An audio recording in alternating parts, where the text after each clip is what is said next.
आप सभी भाई बहनों का आध्यात्मिक ज्ञानात्मक चैनल की संध्या बेला ज्ञान कक्षा में एक बार फिर स्वागत है। आज की चर्चा का विषय है सतोगुण का पहला नाम ही सुख है। देखिए, ही शब्द को हमने एक विशेष महत्व दिया है, यानी कि इसमें ऐसी कोई संभावना ही नहीं, ऐसी कोई स्थिति ही नहीं कि जब हम सत्वगुण का संग करें और आपको में सुख नहीं मिले। और कोई भी मनुष्य दुख तो चाहता ही नहीं। मैं भी सुख चाहता हूँ, आप भी सुख चाहते हैं। इंसान की क्या, देखिए, पशु पक्षी कीड़े मकोड़े कीट पतंगे सभी जीव सदा ही सुख चाहते हैं। ये सुख चाहना आत्मा का स्वभाव है। और भौतिक प्रकृति में जितने भी सुख हैं वो देखिए एक अल्पकालिक माने जाते हैं। और हमने तकरीबन कुछ महीने पहले तो एक ऐसा वीडियो ही बनाया था कि भौतिक सुख में यदि आप बड़े से बड़े उद्योगपति हो, चाहे प्रधानमंत्री हो, राष्ट्रपति हो, स्वस्थ हो, सभी अनुकूल परिस्थितियां हैं, तब भी यहाँ का भौतिक सुख 1/100 है, यानी कि आनंद का 1% लेश मात्र है। अब ऐसी स्थिति विशेष में देखिए, आप स्वयं ही कल्पना कर सकते हो कि शेष रजोगुण या तमोगुण की क्या स्थितियां होंगी। अब क्योंकि कल हमने देखिए तमोगुण के ऊपर एक विचार रखे थे कि तमोगुण का दूसरा नाम दुख है। और कल हमने आपको एक वादा किया था कि आज सतोगुण के ऊपर थोड़ी चर्चा करेंगे। तो इसलिए आज हमने सतोगुण के साथ पहला नाम भी रख दिया कि कल की चर्चा में हमने देखिए दूसरा नाम रखा था। ये पहला दूसरा नाम अपने आप में ही देखिए ज्ञान संदेश देते हैं। और आज हमने पहला नाम के साथ साथ एक और अधिक शब्द जो एक बहुत ही महत्वपूर्ण है, ही शब्द को जोड़ा है, यानी कि इसमें किसी भी प्रकार का कोई शक नहीं है। और हम सभी भाई बहनों का भी देखिए ये अनुभव है, शास्त्र भी कहते हैं, गुरु भी कहते हैं। ये सभी स्थितियां देखिए शास्त्रों में एक एक शब्द बहुत ही नपा तुला तोल के कहा जाता है। उन सभी स्थितियों पर आपको में चिंतन करना चाहिए, क्योंकि मनुष्य जो नहीं पाकर यदि हम सत्संग नहीं करते या सत्वगुण का संग नहीं करते, तो देखिए आपके हमारे जीवन में किसी भी प्रकार की आध्यात्मिक उन्नति तो दूर की बात है, भौतिक उन्नति भी नहीं होती। कि सतोगुण का अभिप्राय क्या है कि देखिए, जब हम भौतिक शिक्षा के लिए भी अपना समय लगाते हैं, धन लगाते हैं, किस लिए? कि हम संसार के सुख सुविधा के साधन पा जाएं, भोग सकें। अब उसके लिए भी आपको भी देखिए शिक्षा लेनी होती है। अब भौतिक शिक्षा है चाहे आध्यात्मिक ज्ञान है, इसीलिए भौतिक ज्ञान को शिक्षा से और आध्यात्मिक ज्ञान को ही ज्ञान से जोड़ते हैं। क्योंकि साधारण परिस्थितियों में तो देखिए हम भौतिक और आध्यात्मिक दोनों को ही ज्ञान से जोड़ देते हैं, जबकि अक्सर देखिए ज्ञान का अभिप्राय देखिए शास्त्रों के ज्ञान से है, आध्यात्मिक स्थितियों से है। इस आध्यात्मिक स्थितियों का अभिप्राय प्रकृति के 3 गुणों की स्थितियां हैं। उन 3 गुणों से ही आपके हमारे 3 शरीरों की स्थितियां हैं। 3 गुण क्या? तमोगुण, रजोगुण और सत्वगुण। तमोगुण से अच्छा है रजोगुण, रजोगुण से अच्छा है सत्वगुण। और इसी सूत्र के हमने अंकों के आधार पर 1, 10, 100, 1000 हम कहते हैं। ये 1000 का अभिप्राय विशुद्ध सत्वगुणी सत्ता परमात्मा से लिया जाता है। यानी कि दूसरे सरल शब्दों में आप यूं भी कह सकते हो कि मायातीत की स्थिति जब आत्मा की भी होती है, यानी कि जब हम आत्मा के स्तर पर इन 3 शरीरों के बंधन से आजाद हो जाते हैं। क्योंकि ये 3 शरीरों के बंधन भी देखिए अपने आप में दुखदायी है। ये जन्म मरण तो देखिए स्थूल शरीर के होते हैं, यानी कि स्थूल शरीर जो माता के गर्भ में एक निर्माण प्रक्रिया में बनना आरंभ होता है। और मृत्यु का तो आपको में देखिए प्रत्यक्ष बोध रहता है कि हम सभी अपने जीवन में कितनी ही मृत्यु देखते आए और सभी की ही मृत्यु हो जानी है। आज संसार में देखिए जितने भी मनुष्य आपको नजर आ रहे हैं, 900 करोड़ के आसपास लोग हैं, ये सभी के सभी मनुष्य हैं। तकरीबन 100, 150, 200 वर्ष बाद आपको एक भी मनुष्य नजर नहीं आएगा। देखिए ये बातें कुछ कभी कभी हमें दार्शनिक लगती है, लेकिन ये एक सच्चाई है इन स्थितियों को आपको में समझना होगा। ये 84 लाख प्रकार की योनियों की जो एक स्थितियां हैं, जिसमें 80 लाख प्रकार की देखिए तामसी योनि है। तामसी योनियों का अभिप्राय निंदनीय योनि से है, दुखमय योनियों से है। क्योंकि मनुष्य योनि में आपको में एक स्वतंत्रता मिलती है कि हम प्रकृति के इन 3 गुणों में जिस जिस गुण का हम संग करते हैं, उस गुण का रंग आपके हमारे एक अंतःकरण में, आपके हमारे कारण शरीर में, आपके हमारे सूक्ष्म शरीर में सहज ही दिखाई देता है। ये संग कौन करता है? देखिए, स्थूल शरीर के स्तर पर आपका हमारा संग अक्सर ये जो स्थितियां भोगों के प्रति आप देखते हो, क्योंकि स्थूल शरीर के स्तर पर ही आपका हमारा अच्छा बुरा एक कर्माशय कारण शरीर में तैयार होता है। क्योंकि मनुष्य योनि कर्म योनि है। यहाँ कर्म का अभिप्राय देखिए, जिस क्रिया विशेष है उसका प्रभाव दूसरे मनुष्यों पे, चाहे वो परिवार के मनुष्य हों, चाहे गली मोहल्ले के हों, चाहे शहर की हो, चाहे देश की हो, चाहे इस भूमंडल के ऊपर हो, चाहे मनुष्यों के ऊपर, चाहे प्रकृति के अन्य जीवों पर, चाहे वो पेड़ पौधा हो, कीट पतंग हो, एक पक्षी हो, पशु हो, इनके ऊपर भी आपके हमारी देखिए क्रियाओं का कुछ ना कुछ अच्छा बुरा प्रभाव पड़ता है। अच्छे प्रभाव को ही देखिए पुण्य कहा जाता है, और बुरे स्थितियों को, बुरे प्रभाव को एक दुख कहा जाता है, पाप कर्म कहा जाता है। बस ये पाप पुण्य कर्म का ही जो एक स्थिति है, ये केवल मनुष्य योनि में ही बनती है। इन मनुष्य योनि की गई क्रियाओं का, कर्मों का मनुष्य के अंतःकरण में कर्माशय, संस्कार, इनकी स्थितियां बनती हैं। अब देखिए, हम स्थूल शरीर के स्तर पर जो जो क्रियाएं करते हैं, दूसरों पे जो प्रभाव पड़ता है, वो आपका हमारा एक कर्माशय बनता है। जब हम तमोगुण का संग करते हैं, ये तमोगुण का संग देखिए होने मात्र से आपके भीतर एक अज्ञानता की स्थितियां बनती हैं। हालांकि तमोगुण को देखिए नींद से भी जोड़ा जाता है। नींद लेना आपके बड़े स्थूल शरीर की एक आवश्यकता है। लेकिन तमोगुण का अभिप्राय देखिए पदार्थों से भी लिया जाता है, और अनीतिगत कार्य है जो शास्त्र आपको में मना करते हैं, रोकते हैं। जैसे यातायात के नियमों में निषेध कर्म करने से मना किया जाता है कि ये मत करो, करोगे तो चालान कटेगा। जैसे हम लाल बत्ती पे चलते हैं तो आपको हमारा चालान कटता है। आप और हम गलत तरीके से गाड़ी चलाते हैं तो भी आपका हमारा चालान कर, और कहीं कहीं तो आपका मेरा लाइसेंस ही रद्द कर दिया जाता है। हालांकि मनुष्य योनि में देखिए एक अलग ही स्थिति है। यदि आप बड़े से बड़ा पाप कर्म भी करते हो, तो परमात्मा वर्तमान समय में आपका मनुष्य योनि का जो एक जन्म है, वो एक कैंसिल नहीं करते, रद्द नहीं करते, लेकिन आपका कर्माशय बढ़ता जाता है। क्योंकि हम सभी भाई बहन देखिए एक प्रारब्ध लेकर आए हैं। आप प्रारब्ध की स्थिति में आपके हमारी एक निश्चित सांसें हैं। उस सांसों का यदि हम दुरुपयोग करते हैं, पाप कर्म करते हैं, तो आपका हमारा एक कर्माशय तैयार होता जाए। उस तैयार हुए कर्माशय पर मरते समय जैसी जैसी स्थितियां हो जाती हैं, बन जाती हैं, उस कर्माशय के आधार पे ही अगली योनि का, अगले शरीर का एक निर्धारण होता है। क्या आप भाई बहनों को हो सकता है ध्यान हो, तकरीबन 3.5 वर्ष पहले हमने एक वीडियो बनाई थी 3 घंटे की, मनुष्य के मरने के बाद का अगला जन्म। उन पर इन सभी स्थितियों पर हमने विस्तार से चर्चा की थी। क्योंकि आज हम देखिए सत्वगुण के साथ एक विशेष रूप से जुड़े हैं, ताकि आपका हमारा मिले हुए जीवन में सत्वगुण का अधिक से अधिक संग हो। क्योंकि जब सुख हम चाहते हैं, और सुख हम तमोगुण में और रजोगुण की स्थितियों में आपको में मिलता नहीं है, मिलता है तो वो देर सवेर एक दुखद स्थितियों में बदल जाता है। इसलिए सत्वगुण का संग करना ही आपके हमारे जीवन का एक लक्ष्य होना चाहिए। इसलिए तो कहा गया मनुष्य को सत्संग करना चाहिए।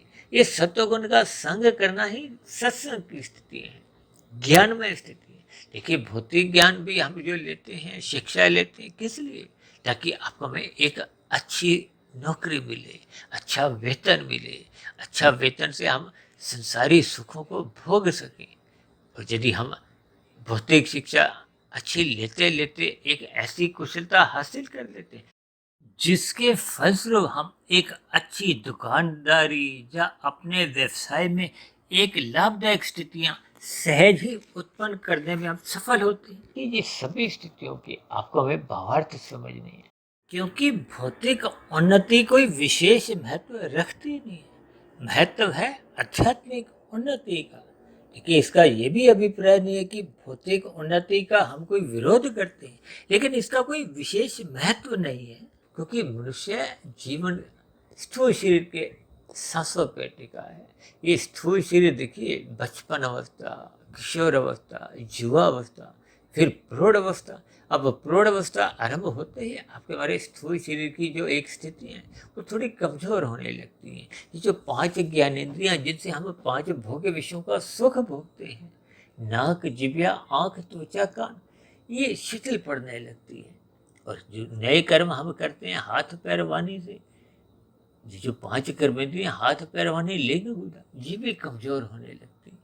यानी प्रौढ़ अवस्था के बाद वृद्धावस्था, और वृद्धावस्था जितने जितने गहरे तल पे बढ़ती जाती है, तो फिर आपके हमारे ये जो भोग विषय है, यही के यही एक बिना भोगे ही रह जाते हैं। मनुष्य इनको भोगने में समर्थ ही नहीं रहता। अक्सर आप संसार में कुछ अस्पतालों में कुछ ऐसी ही स्थितियां देखोगे कि मल मूत्र त्यागने के लिए भी एक कृत्रिम नली लगी होती है। खाने के लिए भी देखिए, उस नली द्वारा एक तरल पदार्थ आपके शरीर में भेजा जाता है। और यदि ये स्थितियां नहीं भी हैं, जो संभवतः देखिए एक स्थूल शरीर के एक रोगों की स्थितियां होती हैं, लेकिन स्थूल शरीर के स्तर पर आपका मतलब भोग्य इंद्रियां क्रमशः कमजोर होते होते ये पदार्थों का सुख ले नहीं पाते। ये एक सच्चाई है। ये स्थूल शरीर की एक ऐसी स्थितियां बनने लगती, यानी कि भौतिक उन्नति, उपलब्धियां, सुख जितने भी हैं वो एक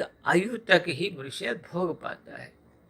लेकिन आध्यात्मिक स्थितियां, जो कि जितना जितना हम आध्यात्मिक ज्ञान लेते हैं, कि जब हम सत्संग करते हैं तो आपके हमारी एक ज्ञान में स्थितियां बनती हैं। इसलिए तो कहते हैं श्रद्धा पूर्वक सत्संग करो। ये श्रद्धा पूर्वक सत्संग होने का अभिप्राय क्या है कि जब आपके स्थूल शरीर के साथ सूक्ष्म शरीर भी जुड़ा होता है। देखिए, सूक्ष्म शरीर का अभिप्राय मन बुद्धि की स्थितियों से है, जबकि राशि मनुष्य जिनकी संसारी सुखों में रुचि होती है, परमात्मा में कोई रुचि जिज्ञासा होती नहीं है, तो फिर ऐसे मनुष्यों का सत्संग बेमन से होता है। बेमन से किए गए सत्संग का कोई नुकसान तो नहीं है, लेकिन कोई विशेष लाभ मिल नहीं पाता। लाभ इसलिए नहीं मिल पाता क्योंकि बेमन से किए गए सत्संग का कोई चिंतन की स्थितियां बनती नहीं, क्योंकि मन बुद्धि के स्तर पर वो ज्ञान पहुंचा ही नहीं था जिसका पुनः चिंतन कर सके, मनन कर सके। और यदि हमने श्रद्धा पूर्वक सत्संग किया था, देखिए सत्संग चाहे आप पढ़ने से करो चाहे सुनने से करो, दोनों ही स्थितियों में कहते हैं ना, हम एकाग्र भाव से वीडियो को सुनो, एकाग्र भाव से आपको वे शास्त्रों को पढ़ना चाहिए, गुरुओं को सुनना चाहिए। एकाग्र भाव से ही आपकी हमारी एक ध्यान साधना आरंभ होती है। ये सभी स्थितियां जब श्रद्धा पूर्वक होती हैं तो फिर मन बुद्धि के स्तर पर उस पर चिंतन मनन की स्थितियां सहज ही बनने लगती हैं। ये मन बुद्धि के स्तर पर निरंतर प्रयास चिंतन मनन के होते रहने से शोध की स्थितियां बनती हैं। फिर ये धीरे धीरे कारण शरीर में आपके हमारे शुभ संस्कार बनने की स्थितियां बनने लगती हैं। ये शुभ संस्कार बनते बनते फिर जो पहले के बुरे संस्कार बने होते हैं वो भागने लगते हैं, समाप्त होने लगते हैं, जलने लगते हैं। शास्त्रों में इसी स्थिति को दग्ध बीज कहा गया। देखिए, जब बीज जल जाता है तो उसमें किसी भी प्रकार की बीज में अंकुरण की संभावना नहीं रहती, क्योंकि अंकुरण की स्थितियां बनती हैं मन बुद्धि के स्तर पर, सूक्ष्म शरीर के स्तर पर। जो स्थूल शरीर के स्तर पर 5 ज्ञानेंद्रियां हैं, नाक, जिह्वा, आंख, त्वचा, कान, पहले वो बुरे संस्कारों से उठने वाले जो वृत्तियां थी, वो इन ज्ञानेंद्रियों को उन विषय भोगों का भोगने को बाध्य कर देती थी, और इन विषय भोगों की प्राप्ति के लिए ही कर्मेंद्रियों द्वारा पाप कर्म करने को भी बाध्य कर देती थी। अब क्योंकि बुरे संस्कार जल गए हैं, नए संस्कार बनना आरंभ हो गए हैं, तो फिर ऐसी स्थितियों में शुभ स्थितियां मन बुद्धि के स्तर पर उठती हैं। ये पुनः आपके बड़ी आध्यात्मिक उन्नति की स्थितियां बनाने लगती हैं, या यूं को कि आध्यात्मिक उन्नति के दरवाजे खुलते जाते हैं। मनुष्य फिर सहज ही एक निष्काम भाव से कर्म करता है, पाप कर्मों से उसका नाता टूट जाता है। अब वो एक परमात्मा प्राप्ति की ओर साधना करना आरंभ करते हैं। देखिए, ये सभी स्थितियां क्रमबद्ध तरीके से जब आपके हमारे जीवन में बनना आरंभ करती हैं, तो फिर आपकी हमारी आध्यात्मिक उन्नति सहज ही एक गति पकड़ लेती है। ये आध्यात्मिक उन्नति का होना क्या है? कर्म जो, ज्ञान जो, भक्ति जो की स्थिति है, ये स्थितियां आपके हमारे कारण शरीर को क्रमशः शुद्ध करते करते एक मायातीत की स्थिति को पहुंचा देती है। क्योंकि कारण शरीर में जो तमोगुण की मल की स्थितियां थी, या रजोगुण की जो एक विक्षेप की स्थितियां थी, वो जैसे जैसे समाप्त होती जाती हैं, तो फिर आत्मा अपने मूल ज्ञान स्वरूप में लौटने लगती है। और आत्मा का और परमात्मा का तो देखिए पहले से ही सजातीय संबंध था। ये तो तमोगुण और रजोगुण की जो एक बंधनदायक स्थितियां थी, उन सभी स्थितियों ने कारण शरीर में अज्ञानता की स्थितियां बनाई थी, बुरे संस्कारों की स्थितियां बनाई थी। देखिए, जैसा जैसा कारण शरीर बनता है, उसी का ही एक स्वभाव प्रकट रूप में मन बुद्धि के स्तर पर और स्थूल शरीर के स्तर पर कर्मों में दिखाई देते हैं। कहते हैं ना, स्वभाव रहता तो कारण शरीर में है, लेकिन प्रकट कहाँ होता है? मन बुद्धि के स्तर पर, यानी कि सूक्ष्म शरीर के स्तर पर, स्थूल शरीर के स्तर पर। इन सभी स्थितियों को जैसे जैसे हम ज्ञान पूर्वक समझने लगते हैं, यानी कि मनुष्य का जैसे जैसे सत्वगुण का संग बढ़ता जाता है, तो आपके हमारे जीवन में सहज ही दुख भागने लगते हैं, खुशियां आने लगती हैं। तो फिर ये सभी स्थितियां आपको हमें परमात्मा की ओर ले जाती हैं। और परमात्मा तो देखिए आनंद स्वरूप सत्य है, कि भौतिक संसार की जितनी भी स्थितियां सुखदायी भी हैं, ये एक समय सीमा के बाद उतना सुख दे नहीं पाती। लेकिन जैसे जैसे हम परमात्मा से जुड़ते जाते हैं, क्योंकि सत्वगुण विशुद्ध सत्वगुण की ओर ले जाने के लिए एक सहायक गुण है। इसलिए तो हम बार बार कहते हैं ब्रह्म मुहूर्त में उठो, क्योंकि ब्रह्म मुहूर्त की स्थिति सत्वगुण की प्रकृति की अवस्था में एक शुद्धतम स्थिति मानेगी, क्योंकि वो गुजरे हुए तमोगुण से और आने वाले रजोगुण से प्रभावित नहीं होता। इसलिए हम कहते हैं ब्रह्म मुहूर्त में उठ जाओ, ब्रह्म मुहूर्त में उठने लगो। ये ब्रह्म मुहूर्त में उठने से ही आपका मेरा रजोगुण मर्यादा में रहता है, और रजोगुण में मर्यादा की स्थितियां बनते ही फिर तमोगुण में गिरने की संभावना समाप्त हो जाती है। इन सभी स्थितियों को आपको विज्ञान पूर्वक समझते हुए, सत्वगुण का अधिक से अधिक संग करते हुए, उस विशुद्ध सत्वगुणी सत्ता, आनंद स्वरूप सत्ता परमात्मा से जुड़ते हुए अपने मिले हुए जीवन को सफल करना चाहिए। तो ऐसी सभी शुभ स्थितियां हम सभी भाई बहनों के जीवन में भी बनना आरंभ हो, ताकि हमारा आपका मिला हुआ जीवन सफल हो, सार्थक हो।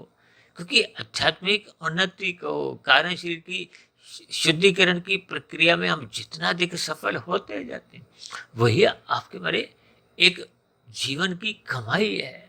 और आपको हमें मरने पे पुनः मनुष्य जो नहीं मिलती है, संस्कारी माता पिता मिलते हैं, गुरुजनों का संग सहज ही उपलब्ध होता है, ताकि हम आगे की जो बची हुई आध्यात्मिक यात्रा उसको पूर्ण कर ये जन्म मरण के बंधन से मुक्ति पा जाए, और परमात्मा की प्राप्ति को हो, मोक्ष की प्राप्ति को हो, आनंद की प्राप्ति को, आध्यात्मिक शरीर की प्राप्ति को, किन्हीं भी स्थितियों से आप समझकर इस जन्म मरण के बंधन से आप मुक्ति पा जाते हो, और लंबे काल के लिए हम एक आनंदमय जीवन बिताते हैं। तो ऐसी सभी शुभ स्थितियां हम सभी भाई बहनों के जीवन में भी बनना आरंभ हो। इन्हीं शुभकामनाओं के साथ अब चर्चा विशेष को यही विश्राम देते हैं। कल सुबह फिर मिलते हैं ब्रह्म मुहूर्त ज्ञान उपदेश कक्षा में। तब तक आप अपने आध्यात्मिक मित्र सुधीर भाटिया फकीर को इजाज़त दें। आप सभी भाई बहनों को बहुत बहुत शुभ रात्रि, और सुबह ब्रह्म मुहूर्त में उठने के लिए, सत्वगुण का संग करने के लिए मेरी ओर से बहुत बहुत शुभकामनाएं। फिर भी चर्चा संबंधित आपके मन में कोई प्रश्न उठ रहा हो, कोई मेरी कही गई बातों पे आपको किसी प्रकार की कोई आपत्ति हो, तो आपके प्रश्नों का नीचे दिए गए कमेंट्स बॉक्स पर सदा ही स्वागत है। और दूसरी विशेष बात, क्योंकि कुछ रोज पहले हमने एक प्रश्नोत्तर ज्ञान कक्षा में कुछ लघु प्रश्नों को एक लघु उत्तर के रूप में एक वीडियो बनाना आरंभ किया है। यानी अब तक की प्रसारित 1800 जो वीडियो हमने इस आध्यात्मिक ज्ञानात्मक चैनल सुधीर भाटिया फकीर में प्रसारित किए हैं, उन वीडियो से संबंधित आपके मन में किसी शब्द के प्रति या किसी वाक्य के प्रति कोई मन में प्रश्न हो, आपके ऐसे सभी प्रश्नों को उत्तर हम संक्षेप में उस प्रश्नोत्तर ज्ञान कक्षा में देने का प्रयास करते हैं। तो आपके सभी प्रश्नों का नीचे दिए गए कमेंट्स बॉक्स पर या प्रश्नोत्तर ज्ञान कक्षा में सदा ही स्वागत है। चर्चा विशेष को ध्यानपूर्वक सुनने के लिए आप सभी भाई बहनों का बहुत बहुत धन्यवाद।